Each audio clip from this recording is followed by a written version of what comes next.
Sobat kompeten, percaya gak kalau saya bilang kaleng sederhana ini sebenarnya adalah kamera. Image yang ada di luar masuk ke dalam kamera melalui lubang kecil yang ada di sini.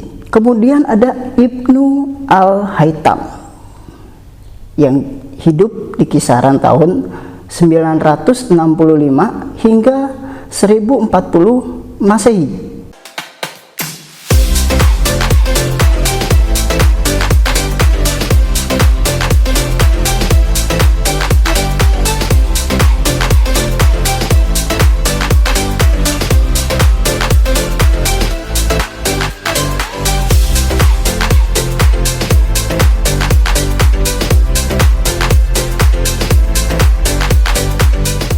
Assalamualaikum warahmatullahi wabarakatuh.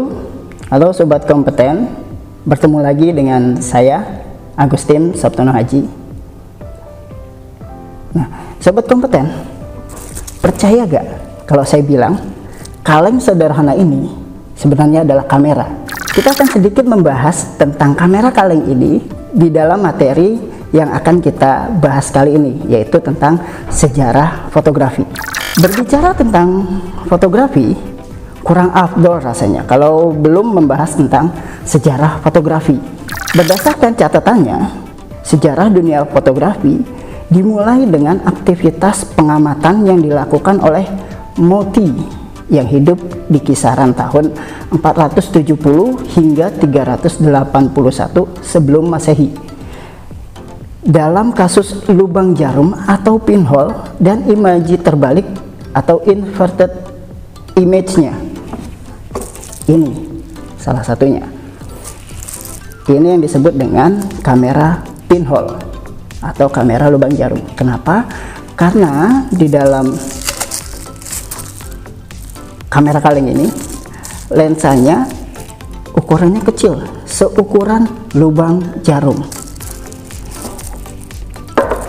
Berkat pengamatan yang dilakukan oleh Moti ini, Moti digadang-gadang sebagai orang pertama yang mengetahui fenomena dari kamera obscura.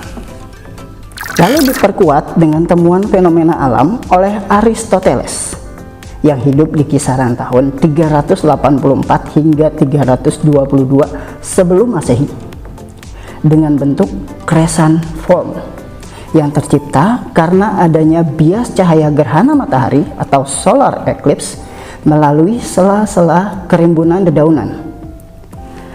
Pada hakikatnya, prinsip dasar yang digunakan dalam fotografi bertumpu pada dua ilmu, yaitu fisika dan kimia.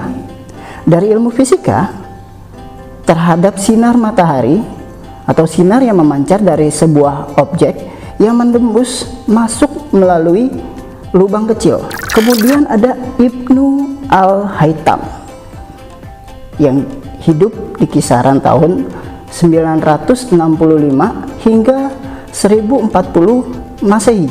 Ibnu Al-Haytham atau yang biasa disebut Al-Hazen oleh orang barat ini, beliau dikenal sebagai bapak optik modern. Ibnu Al-Haytham mendapati temuan ketika berada di sebuah ruangan gelap. Saat cahaya menembus dari titik lubang kecil masuk ke dalam kamarnya. Pada saat itu, ia dapat melihat gambar pada objek yang ada di luar ruangannya. Itu direfleksikan secara terbalik di dalam ruangannya. Merasa penasaran, ia lantas melakukan berbagai percobaan hingga akhirnya menyimpulkan bahwa cahaya bergerak lurus dan pandangan terjadi ketika cahaya lurus masuk ke dalam mata. Nah, prinsip inilah yang akhirnya digunakan dalam kamera lubang jarum ini. Prinsip dasarnya, image, gambar yang ada di luar, masuk ke dalam lubang jarum, masuk ke dalam image yang ada di luar, masuk ke dalam kamera melalui lubang kecil yang ada di sini. Cara kerjanya sederhana. Di dalam kamar gelap, kita membuka kalengnya, kita masukkan ke dalam kertas foto kita masukkan ke dalam kamera, lalu ditutup. Ingat, saat memasukkan kertas ke dalam kamera harus di dalam ruangan yang gelap, karena kertas fotonya ini sangat peka terhadap cahaya. Lalu setelah masuk, kita keluar, kita mengambil gambar. Caranya sederhana, tinggal kita buka seperti ini. Nah, lalu saat kita lepas jari kita, saat itulah kita memotret. Lalu hitung berapa lama yang kita butuhkan untuk merekam gambar. Setelah selesai, baru ditutup. Nah, masuk lagi ke dalam kamar gelap, baru kita buka, kita masukkan, kita keluarkan fotonya, kita masuk dalam proses cetak. Prinsip dasar inilah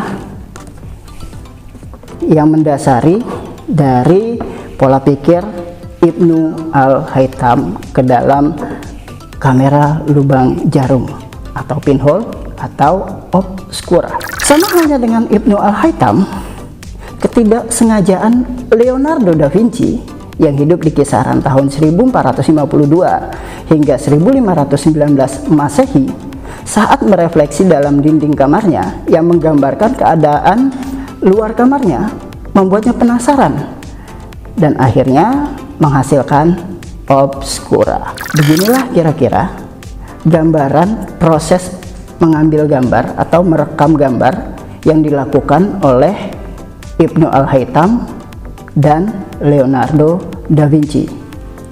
Kamera obscura atau kamar gelap yang diasumsikan sebagai nenek moyang kamera fotografi yang dijelaskan oleh Leonardo da Vinci.